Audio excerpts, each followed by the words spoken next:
Pemerintah Provinsi Kaltim mulai beralih dari energi fosil batu bara ke energi baru terbarukan atau EBT sebagai upaya menciptakan lingkungan bersih. Pemprov optimis capaian bauran EBT di Kaltim capai 79% di 2045 mendatang.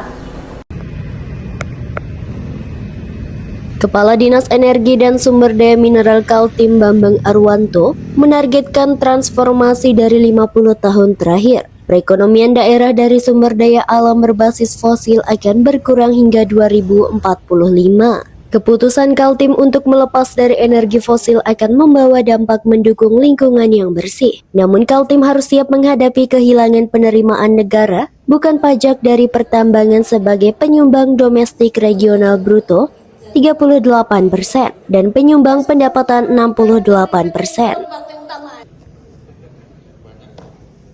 Di Kalimantan itu sebagian besar masih fosil juga, masih batu bara juga gitu kan. Tapi memang kan di rencana jangka panjang, jangka menengah kita kan ada pembatasan PLTU baru gitu ya. Ketika ada perencanaan PLTU karena dia baru dibatasi gitu kan. Tapi secara utamanya adalah pasokan listrik memang kita harus penuhi dulu gitu kan. Yang kemudian kita juga sambil membangun pembangkit-pembangkit EBT gitu kan.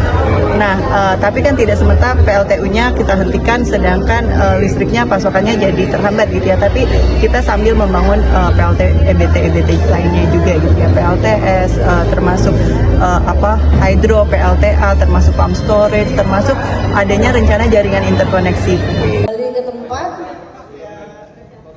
Kaltim telah berupaya bauran EBT tahun 2025 ini menyentuh angka 12,14% dengan berbagai upaya kerjasama sejumlah pihak.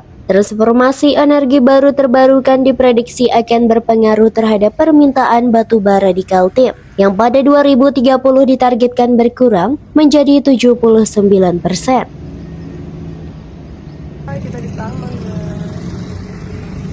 Bauran energi itu kan kita menetapkan targetnya 79%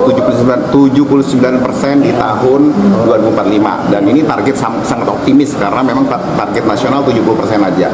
Dan kita tahu bahwa sebenarnya 2030 ini permintaan terhadap batu bara itu berkurang 10% dan 2045 itu berkurang 70%. Ya, kita tahu bahwa kalau kita sepakat dengan energi terbarukan sebenarnya semua bisa berjalan sesuai dengan rencana, ya kan.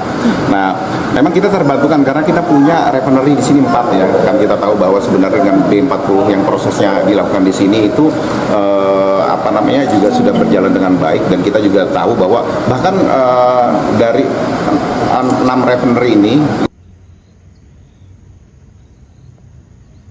Kementerian Pembangunan Nasional Bappenas melihat Kaltim sebagai salah satu kawasan timur Indonesia yang pertumbuhan ekonominya ditopang batu bara. Transisi energi beberapa mulai dilakukan dengan kurikulum baru sebagai modul percepatan pembentukan sumber daya manusia menuju EBT. Bappenas juga melakukan proyeksi program jangka menengah dan panjang dengan dorongan teknologi mengarah sistem kelistrikan, termasuk membangun pembangkit listrik tenaga air dan tenaga surya terbarukan, serta menghubungkan jaringan antar koneksi luar dan dalam pulau.